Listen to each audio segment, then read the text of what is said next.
আমাদের মন মানে আমাদের এই ব্রেনটা ঠিক কিভাবে কাজ করে তা নিয়ে আমরা প্রায়ই ভাবি।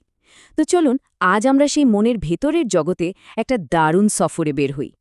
কগনিটিভ সাইকোলজি বা জ্ঞানীয় মনোবিজ্ঞান ঠিক এই কাজটাই করে। আমাদের চিন্তাভাবনা, স্মৃতি, সিদ্ধান্ত নেওয়ার ক্ষমতা এই সব কিছু বুঝতে সাহায্য করে। চলুন এই আকর্ষণীয় বিষয়টার গভীরে যাই। এই প্রশ্নগুলো কিন্তু আমাদের সবার দৈনন্দিন জীবনেরই অংশ, তাই না? আর এর উত্তরগুলো লুকিয়ে আছে আমাদের মস্তিষ্কের এক অসাধারণ ক্ষমতার ভেতরে। আর এটাই হলো কগনিটিভ সাইকোলজির মূল বিষয়। এই প্রক্রিয়াগুলো এত সহজে আর স্বাভাবিকভাবে ঘটে যে আমরা এগুলো নিয়ে আলাদা করে ভাবি না। এই যে দেখুন, সাধারণ বাজার করার মতো একটা কাজেও আমাদের মন কত সব জটিল কাজ করে চলেছে। কোন জিনিসটা কিনবেন, কোনটায় ছাড় চলছে, লিস্টে আর কি ছিল, এই সব কিছুই কিন্তু কগনিটিভ প্রসেসের খেলা। আমাদের মন বাকেই এক আশ্চর্য শক্তিশালী যন্ত্র। তাহলে মূল বিষয়টা কি? এই যে এত সব মানসিক প্রক্রিয়া, যেগুলোকে একসাথে কগনিশন বা প্রজ্ঞান বলা হয়, এটাই আমাদের আলোচনার একেবারে কেন্দ্রে। আরও সহজ করে বললে, এটা হলো আমাদের মনের অপারেটিং সিস্টেম, যা আমাদের ভাবতে, শিখতে আর এই পৃথিবীর সাথে যোগাযোগ রাখতে সাহায্য করে। ভাবতে পারেন, একটা সময় ছিল যখন মনোবিজ্ঞানীরা মনের ভেতরে ঠিক কী ঘটছে তা নিয়ে গবেষণাই করতেই পারতেন না। তাদের কাছে মন ছিল একটা রহস্যময় কালো বাক্সের মতো। তারা শুধু ইনপুট মানে কি ঘটছে আর আউটপুট মানে তার প্রতিক্রিয়ায় মানুষ কি করছে এটুকুই দেখতেন। ভেতরের প্রক্রিয়াটা ছিল পুরোপুরি অজানা। কিন্তু এই ব্ল্যাক বক্স তো আর চিরকাল বন্ধ থাকতে পারে না। ঠিক এখানেই মনোবিজ্ঞানের ইতিহাসে এক বৈপ্লবিক পরিবর্তন আসে, একটা বিপ্লব যা আমাদের মনের ভেতরের জগতে উকি দেওয়ার সুযোগ করে দেয়।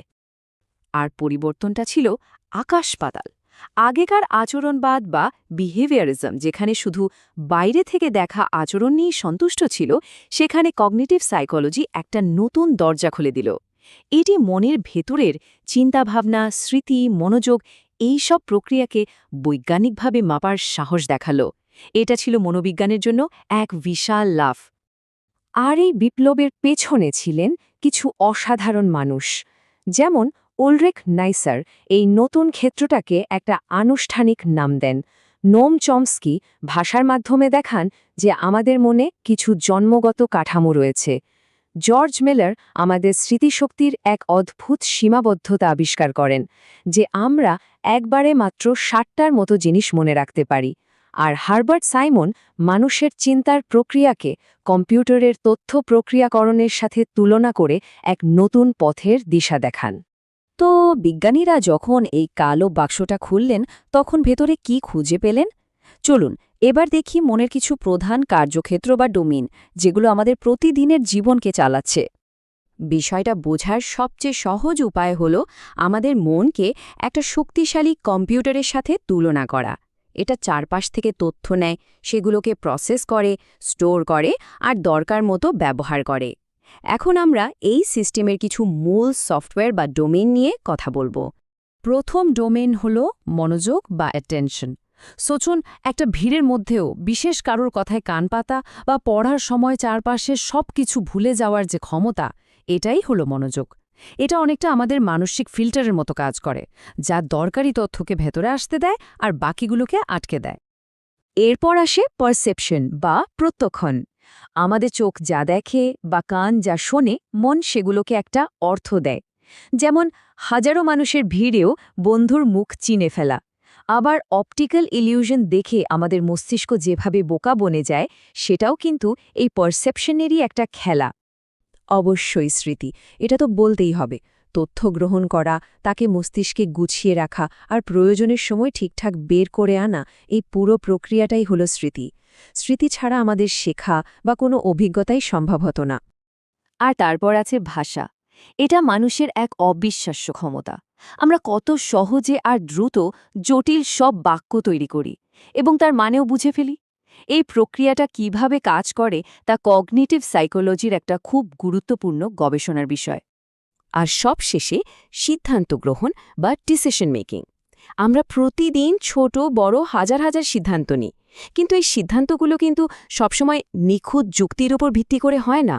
আমাদের আবেগ, পুরনো অভিজ্ঞতা আর কিছু মানসিক শর্টকাট এর উপর দারুণভাবে প্রভাব ফেলে। এই বিষয়ে আমোস ট্যাবরস্কি আর ড্যানিয়েল কাহানেম্যানের কাজটা ছিল যুগান্তকারী।